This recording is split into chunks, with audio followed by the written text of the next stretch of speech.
Mal entramos no mês de dezembro, mal entramos no tempo do Advento e já em toda parte nós vemos festejos de Natal, árvores de Natal, decorações de Natal por toda parte e se celebra já o Natal e salta-se assim um tempo litúrgico importantíssimo, que é o tempo do Advento.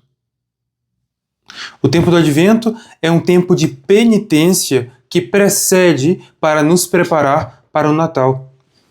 O vídeo de hoje vai ser bem curto, eu não pretendo aqui me estender muito sobre o tempo do Advento, porque nós já o fizemos no ano passado e eu não tenho senão que indicar aos senhores essa live que nós fizemos no ano passado, que inclusive eu vou deixar o link dela aqui embaixo para quem quiser acessar a live de introdução ao Advento.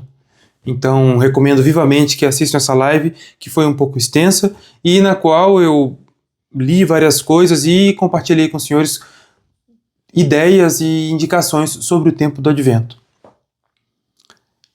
Então, o tempo do Advento, ele é um tempo que, ao mesmo tempo, é de espera alegre, confiante da vinda do Redentor, né, que nós celebraremos no Natal, mas um tempo de penitência, porque o Redentor vai se encarnar para nos redimir. Ele vai nos redimir porque nós pecamos.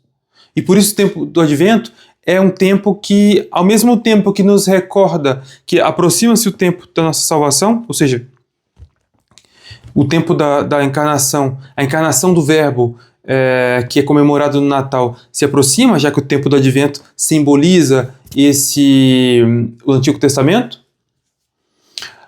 Mas justamente por isso ele nos faz chorar nossos pecados. E a liturgia chora nossos pecados. E a liturgia nos faz lamentar, nos colocar de joelhos diante de Deus, jejuar, fazer abstinência, fazer penitência nesse período que deve ser uma preparação do terreno da nossa alma para que ele seja fértil e dê frutos no Natal. E um canto que mostra bem isso, mostra bem esse aspecto penitencial do Advento, é nada mais nada menos do que um que certamente boa parte dos senhores já escutou, o Rorate Caeli. Rorate Caeli. Não sei se os senhores já tiveram a ocasião de parar para refletir no texto que é cantado no Rorate Caeli. Rorate caeli de super, et nubes pluant justum. É um texto tirado da Escritura, deixa-me ver de que livro, eu acho que é do livro de Isaías, do profeta Isaías, mas deixa eu tirar a prova. Uma profecia messiânica.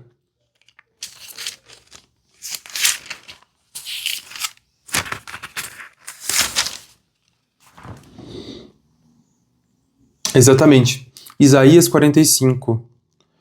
Derramai aos céus das alturas o vosso orvalho, rorate caeli de super, e que as nuvens chovam o justo, et nubes pluant justum. Então,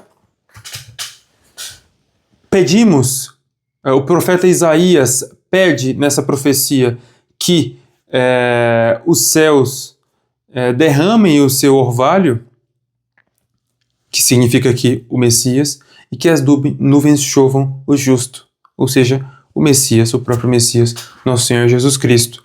Esse é o refrão é portanto bíblico. Aliás, todo esse canto aqui ele é todo bíblico, né?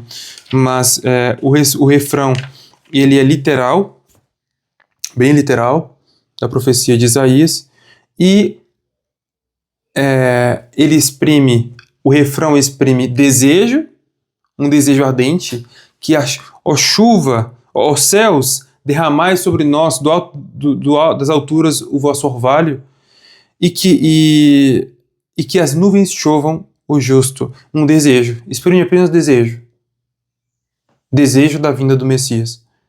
Mas os versos que são cantados, né, em alternação com o refrão, eles exprimem bastante esse caráter penitencial do Advento. Veja o que é dito: Ne irascaris Domine, ne ultra me mineris iniquitatis. Não vos irei, Senhor, a fim de que não vos lembreis mais da iniquidade, da nossa iniquidade. Et civitas sancti facta est deserta. Eis que a cidade do santo, Jerusalém, ficou deserta. Sion deserta est. Sião ficou deserta. Jerusalém desolata est. Jerusalém ficou desolada.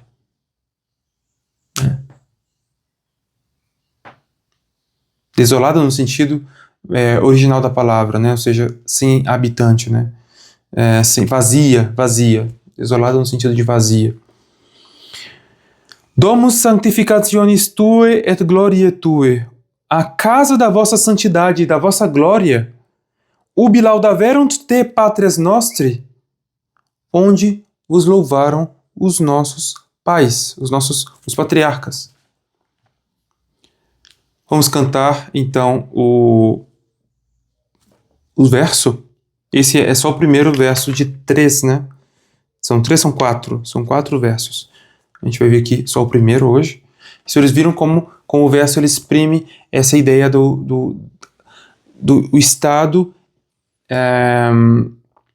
de miséria em que Jerusalém foi deixada por causa dos seus pecados e que nada mais é do que uma extensão desse estado de miséria em que ficaram os indivíduos, as almas, os homens, por causa do pecado original. O pecado original, ele deixou na alma humana muitas feridas, não só a desordem, né? Deixou uma desordem na vontade, uma desordem na inteligência, uma desordem nas faculdades, nos sentidos, enfim, a desordem entre as faculdades superiores e as inferiores, desordem nas paixões e desolada. A Jerusalém da nossa alma ficou desolada, ou seja, vazia de quê? Vazia da graça, vazia dos dons do Espírito Santo, vazia das virtudes por causa do pecado. Essa é uma aplicação ao nível da nossa alma, aplicando isso aqui, que está falando de Jerusalém mesmo, da cidade santa. A gente pode pensar no Antigo Testamento como um todo, não só em Jerusalém sitiada por seus inimigos, Jerusalém no tempo do cativeiro de Babilônia, né?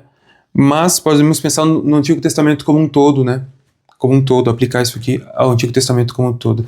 E sobretudo, a igreja faz suas as palavras da liturgia. As palavras que ela coloca na liturgia, elas canta em memória do que passou, elas canta também aplicando a vida da igreja. A vida da igreja.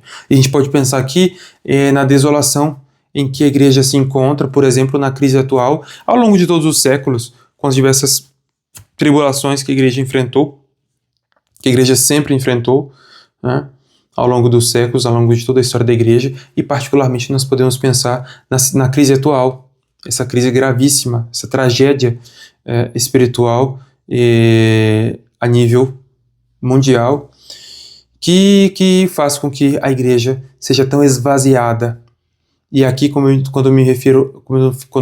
digo esvaziada, não refiro apenas a número de pessoas, mas sobretudo a graças de oração, de fiéis conscientes da sua fé, conscientes, conhecedores da doutrina, esvaziada de muitos bens sobrenaturais. Desolada, Jerusalém desolata est. Não vos ireis, Senhor. Então a gente pode unir a voz da igreja, a nossa voz, para pedir a Nosso Senhor misericórdia nesse tempo de preparação do Natal, para que Ele prepare a nossa alma para recebê-lo espiritualmente no Natal e prepare também os fiéis, a Santa Igreja como um todo, para que esse Natal seja ocasião de grandes graças a nível de igreja, de grandes graças para a igreja como um todo, para os padres, para os bispos, para o Papa, graças de conversão, graças de santificação, luz sobrenatural, né? Que esclareça os fiéis, que esclareça os clérigos e que esclareça o Papa, inclusive. Nós vemos essa situação, essa tragédia espiritual que nós temos visto e é momento da gente pedir misericórdia e fazer penitência, por que não, nessa intenção particular da Igreja, além das nossas intenções pessoais. Ne iras caris Domine, ne ultra me mineris iniquitatis, ecce civitas sancti facta est deserta, Sion deserta facta est. Jerusalem desolata est. Domus sanctificationis Tue, et gloriae Tue, ubi laudaverunt Te, Patres nostri. Rorate celi de super, et nubes fluant justum.